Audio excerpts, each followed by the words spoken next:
E se o maior erro da história não tivesse sido ignorância, mas rejeição? Eles conheciam as profecias, esperavam o Messias, falavam dele todos os dias, mas quando ele finalmente chegou, não o reconheceram. E se eu te disser que isso pode estar acontecendo de novo, hoje? Quando tudo parecia concentrado em Jerusalém, quando o templo, os líderes e os religiosos deveriam ser os primeiros a receber o Filho de Deus, algo surpreendente aconteceu. Os corações se fecharam. O orgulho falou mais alto. A verdade foi rejeitada. Então, Jesus fez algo inesperado. Ele se afastou dos sacerdotes, se afastou do templo, se afastou daqueles que diziam conhecer a Deus e voltou-se para outro povo, para os simples, os desprezados, os esquecidos. E foi ali, na Galileia, longe do centro religioso, que começou a ecoar a mensagem mais poderosa já ouvida na terra. O tempo está cumprido e o reino de Deus está próximo. Arrependei-vos e crede no Evangelho. Mas isso não era apenas uma mensagem qualquer, não era apenas mais um sermão. Era o cumprimento exato de uma profecia anunciada séculos antes. O céu estava intervindo na história. O tempo havia chegado. Mesmo assim, aqueles que tinham mais luz foram os que mais resistiram. E essa história não ficou no passado.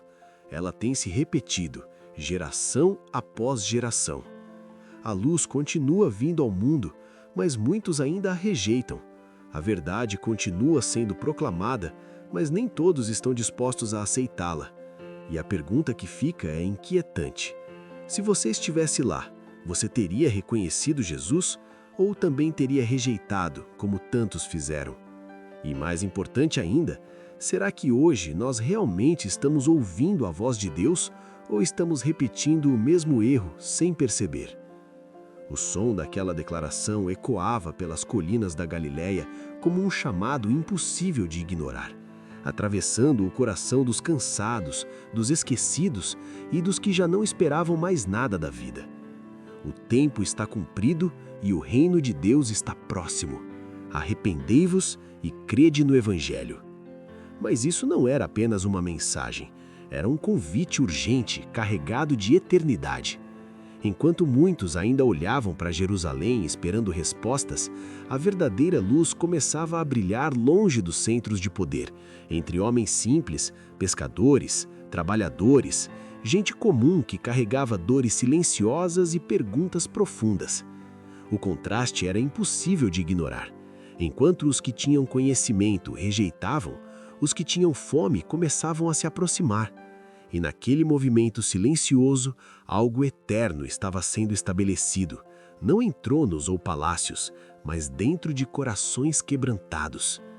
A história que começou no templo entre sacerdotes e rituais agora tomava outro rumo, quase como se o próprio céu estivesse reescrevendo o caminho esperado pelos homens.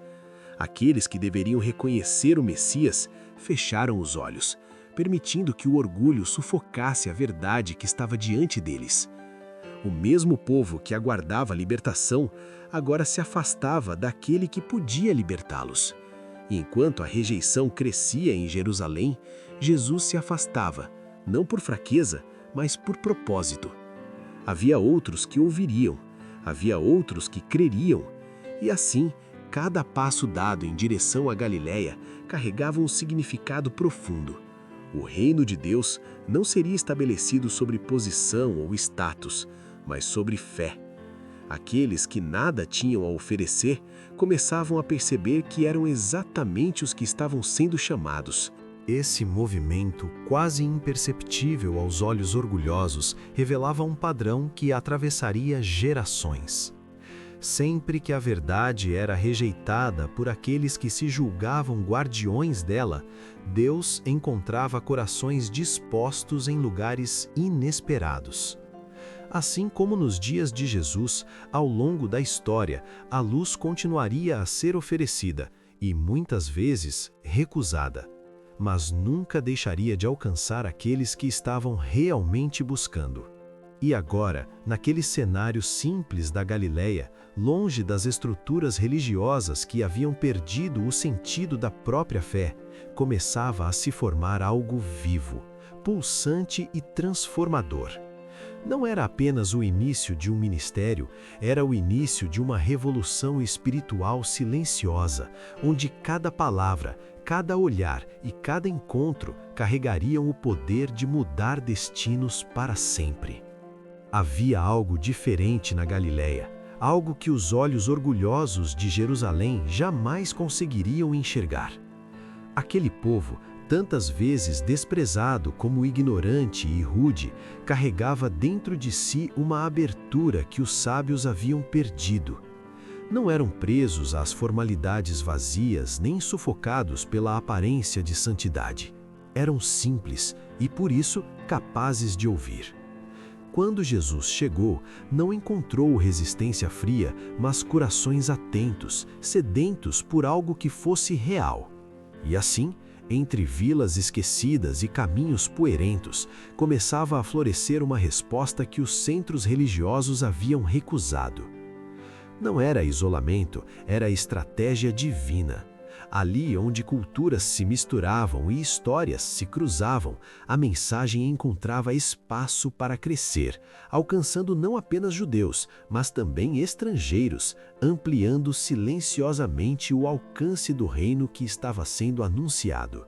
E então, algo extraordinário começou a acontecer.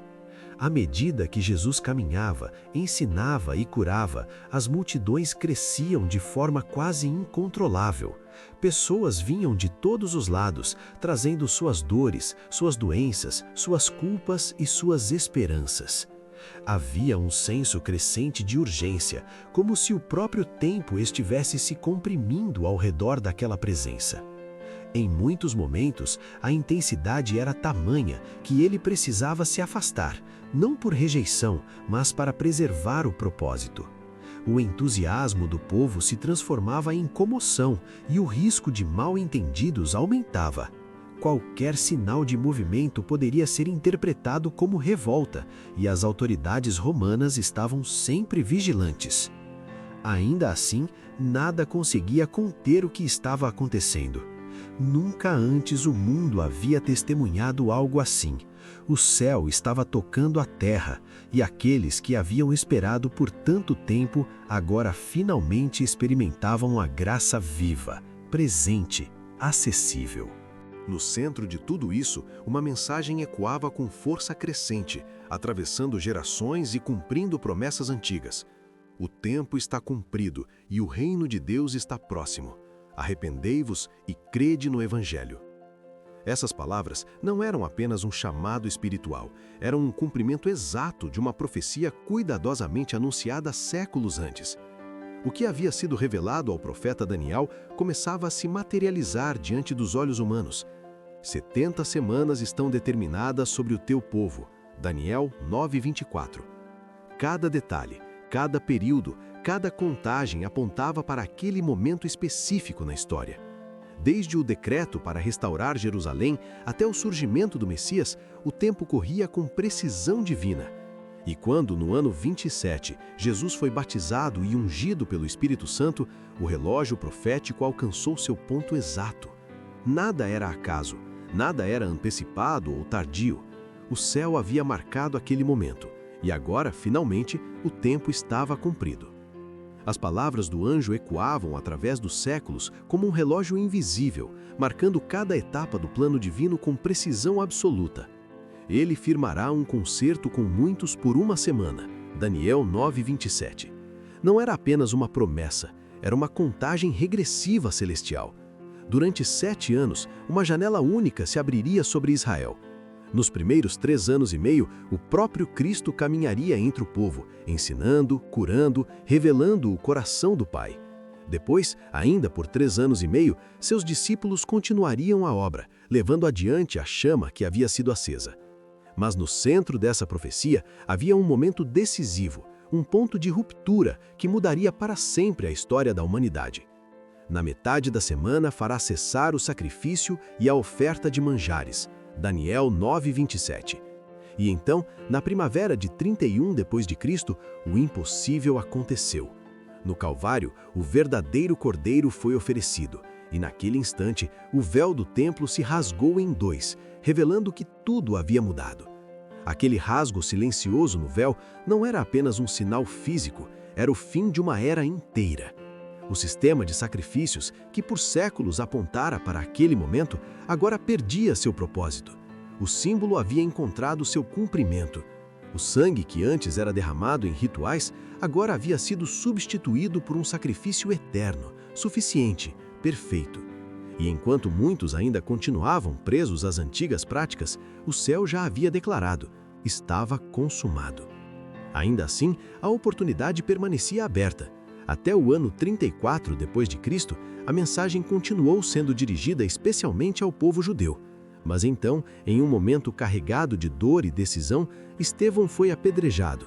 E ali, naquele ato de violência, não apenas um homem perdeu a vida, uma nação selava sua rejeição definitiva ao Evangelho. O que veio depois não foi silêncio, mas expansão. Perseguidos, os discípulos se espalharam e, por onde iam, levavam consigo a mensagem viva. E entre eles, um nome inesperado surgia: Saulo, o perseguidor, transformado em Paulo, o mensageiro dos gentios. Nada daquilo havia acontecido por acaso. Cada detalhe da vida de Cristo, seu nascimento, sua unção, sua morte e a expansão do Evangelho, havia sido anunciado com antecedência. O povo tinha diante de si todas as evidências, todas as profecias, todas as oportunidades de reconhecer o tempo da visitação divina. E ainda assim, muitos não compreenderam. Por isso, o próprio Cristo insistia: quem lê, entenda. Mateus 24:15. Após sua ressurreição, ele abriu as Escrituras diante dos discípulos, revelando como toda a história apontava para ele, desde Moisés até os profetas. Era como se pela primeira vez as palavras ganhassem vida diante deles. O que antes parecia fragmentado, agora se conectava, revelando um plano perfeito, conduzido pelo próprio Espírito de Cristo, que desde o princípio já anunciava tanto os sofrimentos quanto a glória que viriam. E por trás de tudo isso, havia uma revelação ainda mais profunda. Deus nunca age sem antes revelar seus planos. Certamente o Senhor Jeová não fará coisa alguma sem ter revelado o seu segredo aos seus servos, os profetas. Amós 3:7. Aquilo que estava oculto permanecia com Deus, mas tudo o que era necessário para a salvação havia sido revelado com clareza. E essa revelação não era apenas para uma geração, mas para todos que estivessem dispostos a ouvir, compreender e obedecer. Havia uma bênção prometida para aqueles que estudassem essas profecias com reverência e oração, porque nelas não estavam apenas informações, estava o próprio coração de Deus sendo desvendado ao homem. Assim como a primeira vinda de Cristo foi anunciada com precisão, também a sua segunda vinda já havia sido revelada. A diferença é que agora não se tratava do reino da graça, mas do reino da glória. As palavras dadas a Daniel sobre o tempo do fim começavam a ganhar forma diante dos olhos atentos. Muitos correrão de uma parte para outra e a ciência se multiplicará. Os sábios entenderão. Daniel 12:4-10. E então, o próprio Jesus advertiu com urgência crescente: quando virdes acontecer estas coisas, sabei que o reino de Deus está perto. Lucas 21:31. Era um chamado à vigilância, à sobriedade, à preparação. Porque o dia viria de forma inesperada para muitos, mas não para aqueles que estivessem atentos. Vigiai, pois, em todo o tempo. Lucas 21:36. E agora, diante de tudo o que foi revelado, uma verdade se tornava impossível de ignorar. O tempo avançou, as profecias se cumpriram, e a próxima grande promessa já está às portas.